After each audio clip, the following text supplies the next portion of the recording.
अरे बहू रानी तो सारा सारा दिन कमरे में बंद रहती है, कोई काम भी नहीं। मैं तो बोर हो जाती हूँ, क्या करूँ। तभी मीना की सहेली रीना उससे मिलने आती है। अरे मेरे घर का भी यही हाल है, बेटा ऑफिस और बहू कमरे में बंद, समय काटे नहीं कटता।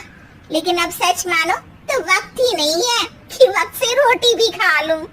अरे बहन, मुझे भी बता दे कौन सा जादू चलाया है।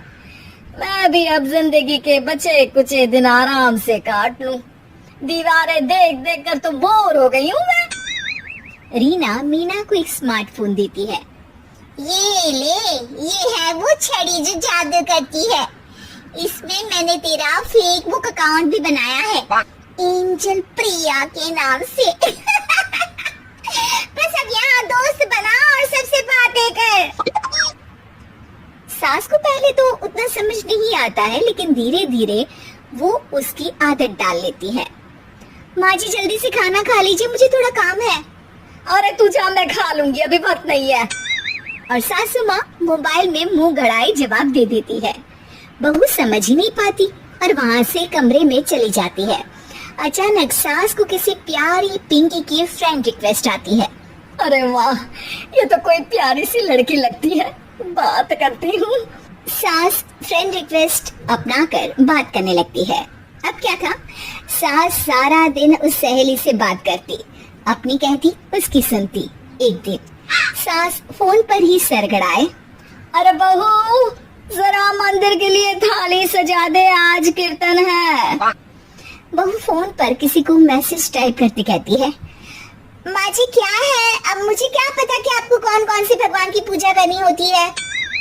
तभी सास के पास कोई मैसेज आता है। अच्छा अच्छा ठीक है, रहने दे, मैं ही कर लूंगी। अब मैंने मना थोड़ी ना किया है, कर देती हूँ मैं। अब मैंने भी बोला ना कि थोड़ी देर में बात करती हूँ, तो मैं ही कर लेती हूँ, तू जा अपने कमरे में। बहू वहाँ से चली जाती है। सास मंदिर पहुँचती है और मंदिर की सीढ़ियों पर बैठकर सास फोन पर लिखती है। अरे मेरी बहू सारा दिन अपने कमरे में बैठी रहती है। वहाँ से रिप्लाई आता है। मैं आपकी बहू को तो जानती नहीं हूँ, लेकिन हाँ एक बात है, हो सकता है आपने उसे ताने दिए होंगे या फिर उसका दिल दुखाया होगा। ऐसा करने पर बहुओं का मन ससुराल से हट जाता है। याद रखिए, बहू और बेटी में फर्क होता है। सास घर जाती है और बहू से बड़े ही प्यार से बात करती है, उसके लिए खाना बनाती है, उसे गिफ्ट में साड़ी भी देती है। जिसके बाद अगले दिन, माँ जी चलिए, आज मैं भी आपके साथ मंदिर चलती हूँ, आते वक्त भोले भैया के गोलगप्पे खाकर आएंगे। अरे हाँ बहू, ये तो अच्छा है, चलो। सास मन में सोचती है कि उसकी फेसबुक वाली दोस्त कितनी अच्छी है। उसके समझाने से उसे उसकी बहू वापस मिल गई।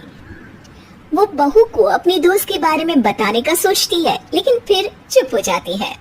बहू फोन पर टाइप करती है।